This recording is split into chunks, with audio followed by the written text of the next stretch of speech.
Hello hi नमस्कार welcome back to my channel. माझ्या चॅनलमध्ये तुमचं पुन्हा एकदा स्वागत आहे. आता नवीन यूट्यूबर आहे बरं का मी, तर जरा थोडं चुकलं काय झालं तरी थोडं ॲडजस्ट करून घ्या. आणि काय चुकत असेल तरी पण कमेंटमध्ये नक्की सांगा की ताई ही सुधारणा करावं लागेल किंवा हे चुकतं आहे, असं असं होते तसं होते, बोलण्यात थोडं इकडं तिकडं होऊ शकतं. तर तेवढं ॲडजस्ट करून घ्या जरा. तर आज मकर संक्रांत आहे. आपला हा व्हिडिओ टाकायला जरा लेटच झाला आहे. आज मकर संक्रांत आहे. तर मकर संक्रांतीच्या तुम्हाला खूप खूप शुभेच्छा बरं का. आता मी बोलणार आहे की बिग बॉसच्या कालच्या एपिसोडबद्दल, म्हणजे 13 जानेवारीच्या एपिसोडबद्दल. त्या एपिसोडमध्ये नक्की काय घडलं हे मी तुम्हाला थोडक्यात सांगणार आहे. आणि मी माझ्या परीनं थोडासा ट्राय केलेला आहे बरं का. आणि ट्राय करते बोलण्याचा.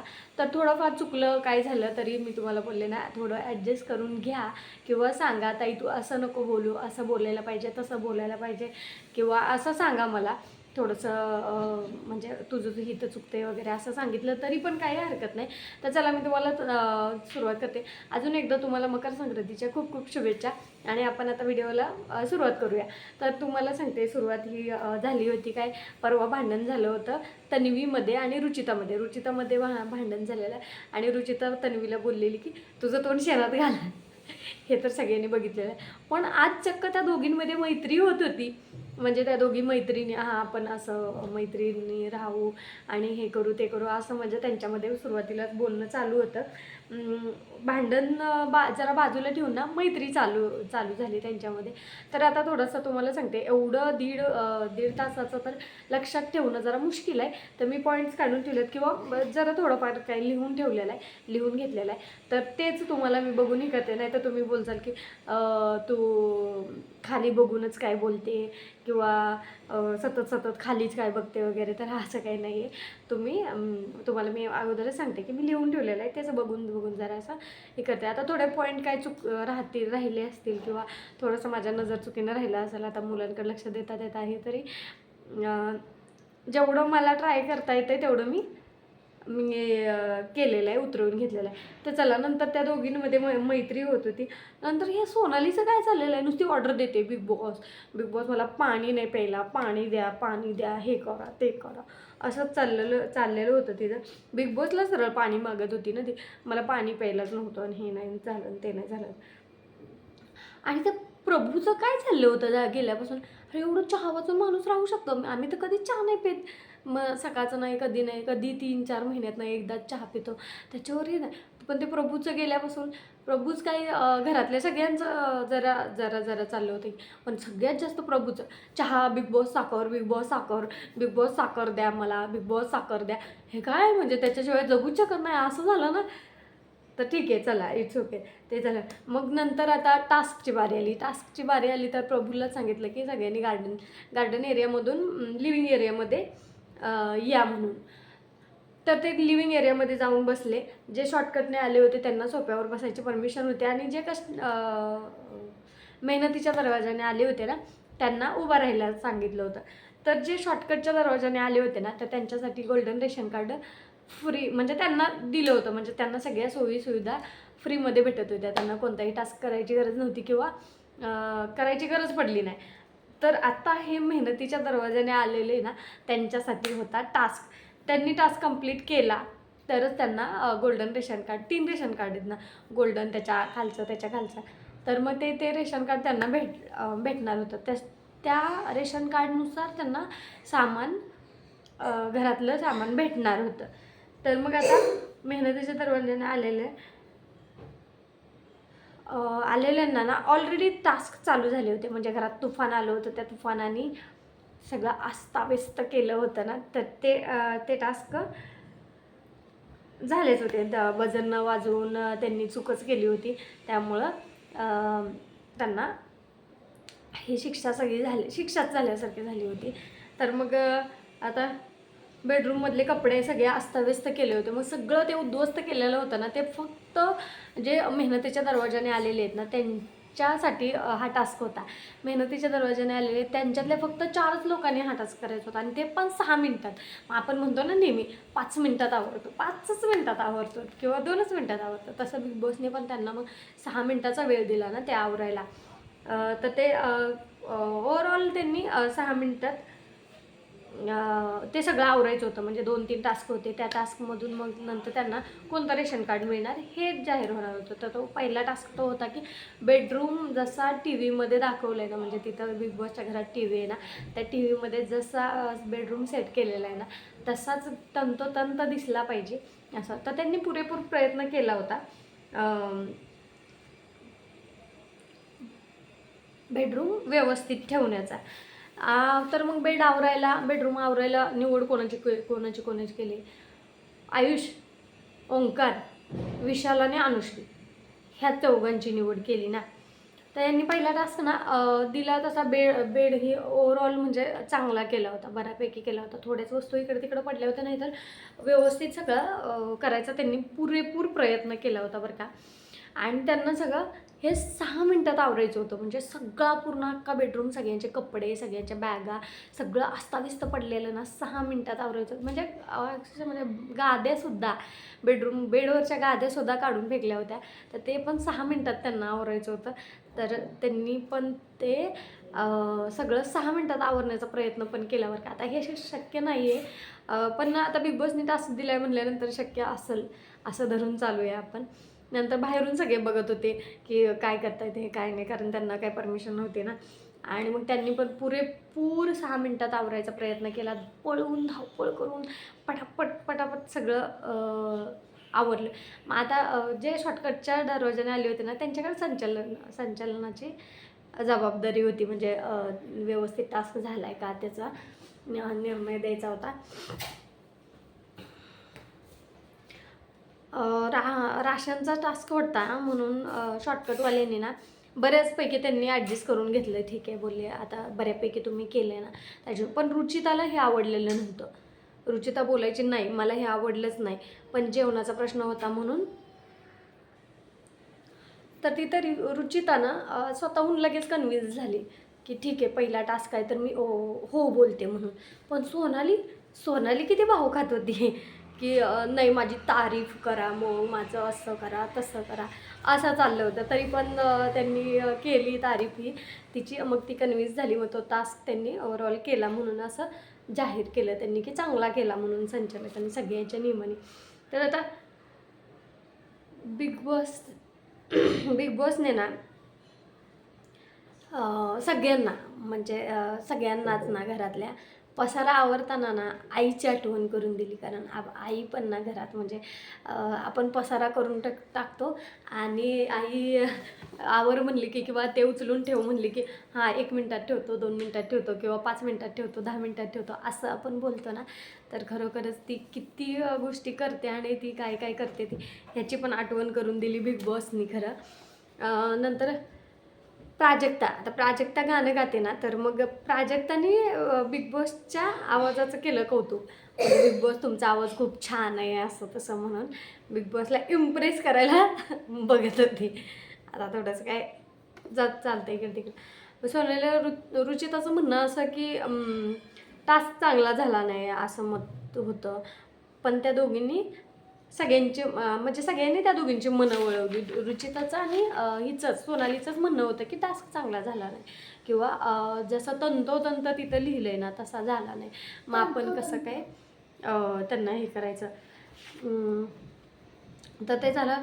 मग टास्क वगैरे सगळा झाला आणि रुचिता आणि प्राजक्ता तिथं बसले होते ना, तेव्हा रुचिताला तिच्या वडिलांची आठवण येत होती. कारण तिच्या वडिलांशी येताना तिचं बोलणं झालं नव्हतं ना, म्हणून ती रडत होती जरा. तर तिच्यासाठी ना प्राजक्ताने गाणं गायलं, मस्त छानसं गाणं गायलं. पण मला हा प्रभूचा मॅटर थोडासा म्हणजे आता मला माहिती नाही बरं का खरं तर त्याच्याबद्दल एवढं काय, पण जेवढं मी 2 दिवस त्याला बघितलं ना, तर त्या हिशोबाने तर ना मी त्याचे व्हिडिओ वगैरे बघितले नाहीत बरं का. असतील त्याचे भरपूर फॉलोअर्स, कारण फॉलोअर्स त्यांनी कष्ट मेहनत करून मिळवलेले असतील. पण मला हजारानं सूरज चव्हाणची कॉपी करतो असं वाटते बरं का. कारण बघताना ना तसंच सेम वाटतं की जसं सूरज चव्हाण वागायचा ना. पण सूरज चव्हाणने असं कधीच म्हटलं नाही की मी गावाकडचा किंवा आपण गावाकडचे, पण हा सारखा गावाकडची आपण माणसं, आपण गावाकडची माणसं. अरे बरेच सगळेच गावाकडचे, त्यांच्यानंतर करिअर होतं, हे होतं, ते बदलतात, हे होतात, सगळं ते होतं, पण सतत गावाकडची माणसं, आपण गावाकडची माणसं. ठीक आहे, चला, इट्स ओके, काय काय त्याच्याबद्दल काय आपल्याला एवढं नाही करायचं. तर आणि पहिल्याच दिवशी म्हणजे दुसऱ्याच 13 जानेवारीच्याच एपिसोडमध्ये, म्हणजे पहिलाच दिवस तो तिथला होता, तर त्याच दिवशी तो झोपला. त्याच्यासाठी पहिला कोंबडा, प्रभूसाठी पहिला कोंबडा हरवला, पहिला म्हणते ती ना, तो झोपला होता, ते पहिल्यांदाच झोपला तो. आणि तर आता ते झालं, प्रभू झोपला, त्याच्यासाठी कोंबडा हरवला. ही तेवढ्यात ट्विस्ट म्हणजे काय की सोनाली चक्क भांडी घासत होती. तर तिची नखं विक अशी दाखवते ती, आता ह्या नखांनी काम करणं मला शक्य नाही वगैरे असं तसं बोलत होती ना ती आतमध्ये जाताना. पण ती भांडी घासत होती बघून हे बिग बॉसनी पण तिच्या नखांचं कौतुक केलं की बाबा, किंवा नखांची काळजी आहे असं दाखवलं की आता नखांचं काय होतंय असं बोलले ना. तर आता सेकंड टास्क ट्विस्ट त्यात आला, अजून सेकंड टास्क पण होता, म्हणजे दुसरा टास्क पण त्यांना तोच होता की भांडी घासायचा टास्क होता. आणि ते किती मोठे मोठे भांडे होते, आणि त्यांना ते 6 मिनिटात घासून, ती पण स्विमिंग पूलमधून पाणी काढून इकडं पाणी, ते पण कशाने, कळशीनी ते बांधलेलं, त्यांनी कळशीनं पाणी काढून इकडं ओतायचं, मग नंतर भांडी घासायची होतं. खरं तर 6 मिनिटात तो नव्हताच होण्यासारखा बरं का. पण आता ठीक आहे, मग ते पहिलं म्हणल्यासारखं बिग बॉसनी तो टास्क दिला होता म्हणल्यानंतर तो ऑब्विसली झालाच असता किंवा होण्यासारखा होता. पण तरी त्यांनी त्या टायमिंगला पण पुरेपूर असा प्रयत्न केला सगळ्यांनी बरं का. तर आता त्या टास्कसाठी निवडलं कोणाकोणाला. आणि मेन म्हणजे ते भांडी घासायची कशा नव्हती की राखणी आणि त्या नारळाच्या केसराने भांडी घासायची होती. म्हणजे बिग बॉसने डोकं पण काय लावलं बघा. ज्या जुन्या गोष्टी सगळ्या आहेत ना, तर त्या जुन्या गोष्टीच बिग बॉसने आता त्या पुढं आणल्या ना. तर ह्या टास्कसाठी पण 6 मिनटंच फक्त होती. 6 मिनटात पाणी आणून, आणि ह्या टास्कमध्ये पण चौघांनीच हा टास्क करायचा होता. तर ह्या टास्कसाठी त्यांनी ज्यांना संचालन करायला लावलं होतं ना, शॉर्टकटने आलेले, त्यांनी पण 4 स्पर्धक निवडले, 2 मुली आणि 2 मुलं. तर आता मुली निवडल्या, मुली त्यांच्या ग्रुपमध्ये 2च होत्या. कष्टाने आलेले त्या मुली, कष्ट करून म्हणजे मेहनतीच्या दरवाज्यातून आलेल्या मुली काही तर 2 का 3च होत्या. त्यामुळे त्यांनी निवडले, दिव्याला एक निवडलं, आणि राधा पाटील, दिव्या शिंदे आणि राधा पाटील दोघींना निवडलं. आणि प्रभू आणि राकेश. आता प्रभूबद्दल म्हणणं की काय की त्याला अपॉर्च्युनिटी, म्हणजे तो छोटा आहे म्हणून त्याला कमी, हां हे खरं आहे बरं का. पण गावाकडचा आहे आणि तो भांडी घासू शकतो, हा काय संबंध. गावाकडचा असू द्या किंवा शहरातला असू द्या, त्याला जो टास्क आहे तो टास्क करावाच लागणार आहे ना. मग तो गावाकडचा असला काय शहराकडचा असला काय, काही फरक पडत नाही ना. आणि भांडी अशी दिली होती ना की खूप मातीनं भरलेली, आणि एकदम अशी भांडी दिली होती की भाई काय सांगावं. आणि ती वेळेत घासून पुसून पालती घालायची होती. जशी टी व्हीत त्यांनी तिथल्या त्यांच्या टी व्हीवर जो फोटो लावला होता ना, तसं सेम त्यांना करायचं होतं. दिव्यांनी इतकी पळापळ केली खरं तर त्या टास्कमध्ये मन लावून, आणि दिव्यांनी केलं बरं का, पूर्ण टास्कचा प्रयत्न केला होण्याचा. तर संचालन करणाऱ्यांनी, म्हणजे जे शॉर्टकटच्या दरवाजाने आले होते ना, त्यांनी करण सोनावणे बोलला की सगळे गेम अनफेअर आहेत असं बोलला तो. म्हणजे जे आता 2 टास्क दिले होते ना, ते दोन्ही टास्क अनफेअर आहेत. कारण फालतूगिरी करत नाही, टास्क पॉसिबलच नव्हता, म्हणजे टास्क होणं पॉसिबलच नव्हतं असं त्याचं म्हणणं होतं.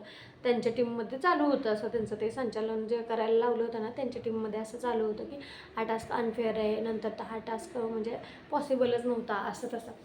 पण आता बिग बॉसने पण काहीतरी विचार करूनच हा टास्क दिला असेल ना, की बाबा होण्यासारखं आहे की नाही आहे, असं काहीतरी असेलच ना बिग बॉसचं पण काहीतरी. ठीक आहे, पण दिव्याचं कौतुक केलं बरं का सगळ्यांनी. गेम अनफेअर होता असं बोलले सगळेच बोलले ना, अनफेअर होता. त्याला संमती त्यांनी दिली की हो अनफेअर होता म्हणून.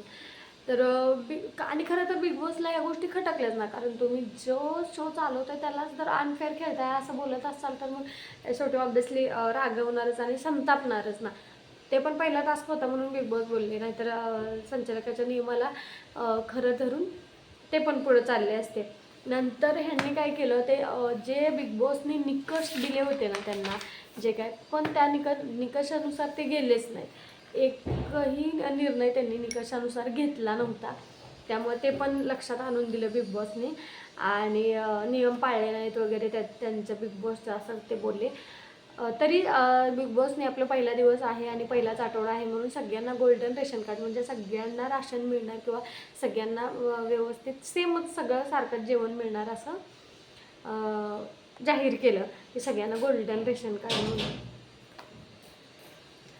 मग बिग बॉस असं बोलल्यानंतर मग सगळ्यांची चर्चा चालू झाली की बाबा नाही, ते संचालन केलं ना त्या टीमची की नाही बिग बॉस बोलल्यात म्हणल्यानंतर, म्हणजे बिग बॉसने टास्क दिला आहे म्हणल्यानंतर तो टास्क झाला असता म्हणूनच दिला आहे असं तसं त्यांच्यामध्ये बोलणं चालू झालं, चर्चा झाली त्यांच्यामध्ये. नंतर बिग बॉसने सगळं राशन पाठवलं वगैरे, पण सगळ्यात जास्त त्यांना घाई कशाची होती, साखरेची घाई होती. साखर एकदाची बिग बॉसने पाठवून दिली, साखर भेटली वगैरे. लगेच चहा बनवला, सगळ्यांनी चहाचा आस्वाद घेतला बरं का. आणि नंतर सगळे डायनिंग टेबलवर बसले होते, म्हणजे बरेच सगळे, कोणी किचनमध्ये होतं, कोणी डायनिंग टेबलमध्ये होतं, त्या टेबलवर बसलं होतं. तर तिथंच दीपाली सय्यद ताई त्यांनी विषय तो लावणीचा काढला. आता इथं खरं तर माझं असं पर्सनली मत आहे की राधा पाटीलला राग यायची काही गरज नव्हती, कारण त्या असं नाव घेऊन बोलल्या नव्हत्या किंवा त्या बोलल्या होत्या आणि त्यांनी खरी सत्य परिस्थिती मला खरं तर म्हणायचं की मांडली की बाबांनो तुम्ही लावणीची अदाकारी ही वेगळी असते आणि ते बार डान्सरचं वगैरे तो विषय झाला जरासा. त्या दीपाली ताई बोलल्या की ते बाल डान्सरचं तुम्ही इकडं लावणीच्या स्वरूपात करताय, हे ते स्टेजवर आणलं, त्याचा बिहार करून ठेवला आहे महाराज, म्हणजे लावणीच्या ह्याच्यात बिहार करून ठेवला वगैरे असं त्या बोलल्यानंतर राधा पाटीलला राग आला ना. राधा राग आला, ती बाहेर निघून गेली. मग बाहेर निघून गेल्यानंतर ती पण काय बोलली थोडंसं की बाबांनो त्या थोडीशी ॲक्टिंग वगैरे त्याच्याबद्दल पण थोडं फार, म्हणजे जास्त एवढं ओळखू येण्यासारखं नाही, पण थोडंफार ती बोललेली आहे बरं का राधा पाटील. पण नजर अंदाज जरा असा ठीक आहे, जाऊ द्या, इट्स ओके, काय त्याच्याशी आपल्याला एवढं काय आपण खोलात शिरायला नको, जाऊ दे चला. मग बसले होते राधा, तन्वी आणि सचिन. तर त्यांनी सचिनला तन्वी बोलली की तुमचं खानदेशचं गाणं मला एखादं तरी शिकवा. मग तन्वी चक्क खानदेशचं गाणं गायली आहे. नंतर इकडं एका वेगळाच ग्रुप बसला होता एका साईडला, तर तिकडं त्यांचं ते सारे गम ते करण सोनवणे, नंतर प्राजक्ता शुक्रे वगैरे, ते आयुष हे सगळे ते बसले होते ना, तर त्यांचा ते सारे गमपचा तो चालला होता धिंगाणा सगळा तिकडं. नंतर प्रभू आणि मला वाटतं आयुष होता का तिथं, कोण होतं का, आयुष नव्हता, प्रभू आणि रुचिता आणि आणखी कोणतरी एक जण होतं. तर त्यांचा तो तिथं लग्नाचा विषय निघाला. तर लगेच प्रभूने लग्नासाठी गाणं गायला सुरुवात केली, लग्नासाठी गाणं गायला सुरुवात केली. हां, लग्नासाठी गाणं गायला सुरुवात केली की 18 वर्षाचा झाला काहीतरी असंच झाला, काहीतरी असंच त्यांनी गाणं गायलं बरं का. मग तो गमतीचा लग्नासाठी पोरगी बघा वगैरे, तो गमतीचा भाग चालू होता त्यांचा तिथं थोडंसं. पण मला हे असं त्याच्याकडे बघून, प्रभूकडे बघून असं खरंच वाटतं बरं का, कारण तो ना नेहमी ना मला असं वाटतं सूरजच्या म्हणजे सूरज जसा वागत होता तसं ह्याचं पण वागणं जरा वाटतं. कारण सूरज पण बोलला होता पहिलं करिअर आणि मग लग्न. तर प्रभू पण बोलतोय आता मागे लगेच पहिलं करिअर आणि मग लग्न, असं ते प्रभूच्या पण तोंडातनं आलेलं बरं का. मग तिथं राकेशमध्ये नंतर तो त्यांचा ग्रुप वेगळा झाला आणि राकेश वगैरे हे 4-5 जण तिथं होते. तर त्यांनी मस्त शायरी एक राकेशने केली, शायरी छान होती. नंतर दुसरा दिवस उजडला, गाणं वाजलं, म्हणजे लाईट बंद झाल्यानंतर राधा पाटीलनी तिथं जे डबल बेड ठेवलेत ना त्याच्यावर जाऊन जरा मस्त डान्स थोडीसं फील घेतलं की स्टेजवर गेल्यासारखं वाटतंय वगैरे असं तसं बोलली. आणि मग दुसऱ्या दिवशी मग झालं, लाईट बंद झालं, सगळे झोपले वगैरे. दुसऱ्या दिवशीचा दिवस उजाडला आणि म्हणजे 13 जानेवारीचा दिवस उजाडला आणि नेहमीप्रमाणे गाण्यानी सुरुवात झाली. नंतर करणचं स्वप्न होतंय पूर्ण, म्हणजे करण सोनवण्याचं स्वप्न काय होतं, ब्लॉगिंग. आणि अजून एक गोष्ट, कॅमेऱ्यात बोलत बोलला की माझं स्वप्न पूर्ण होतंय असं, ब्लॉगिंगचं पण. आणि मला वाटतं बिग बॉसमध्ये येण्याचं वगैरे असं काय स्वप्न असेल ते पूर्ण होते बोलला. मग संक्रांतीचे तिळगुळ पण गेले त्यांना घरात. आणि रोशनने डायरेक्ट स्विमिंग पूलमध्येच उडी मारली पोहायला डायरेक्ट. तर तिथं पण प्रभूची आणि रोशनची थोडी मस्करी चाललेली की प्रभू काहीतरी बोलला होता ना, रोशनला की माझ्या मापाचं स्विमिंग पूल आहे असं तसं असं बोलला. माझ्या लायकीचं स्विमिंग पूल आहे असं बोलला. मग नंतर नाश्त्याच्या टायमिंगला तो अंड्यातल्या डिलाला चक्क तो गोट्या बोलतो. प्रभू गोट्या बोलला तो, गोट्या. मग ठीक आहे, ते तिथं त्या गोट्यावरून जरा मस्करी झाली वगैरे त्यांच्यात. मग रोशनचं म्हणजे तो बाथरूममधून आला आणि ते टॉवेलवरून त्यांचा थोडाफार वाद झाला. मग नंतर सागर कारंडेच्या बायकोचं नाव पण सोनालीच आहे बरं का. सागर कारंडेच्या बायकोचं नाव पण सोनालीच आहे. तर त्या सोनालीला बघून सागर कारंडेला त्याच्या बायकोची आठवण येत होती. तर किचनमध्ये पण मग तिथं नंतर जो नेहमीप्रमाणेचा ड्रामा तिथं चालू झाला किचनमध्ये, कचा तो भांडण्याचा, जेवणावरून किंवा कामावरून असू द्या, जेवणावरून असू द्या, तो ती कचकच चालू झाली. नंतर आता तन्वी आणि दीपाली ताई स्वयंपाक बनवत होत्या, जेवण बनवत होत्या. तर मग बनवायचं ना जेवण, असं काय तर एवढं काय, पहिलाच तर दिवस होता ना. तरी पण त्याच्यावरून कसा त्या दोघींमध्ये ते ह्यांचं सगळ्यांचं लागता त्या दोघींमध्ये पण भांडण लागलं, म्हणजे वाद चालू झाला.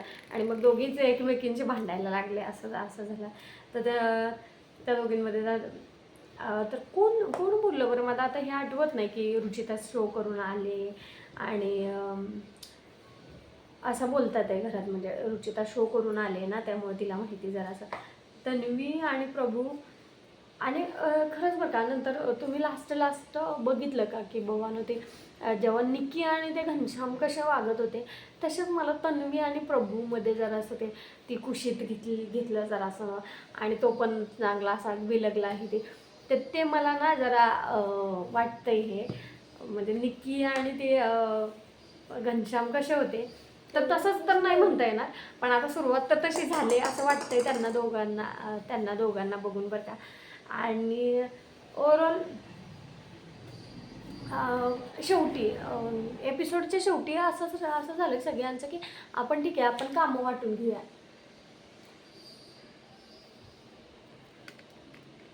आपण ना कामं वाटून घेऊया असं ठरलं.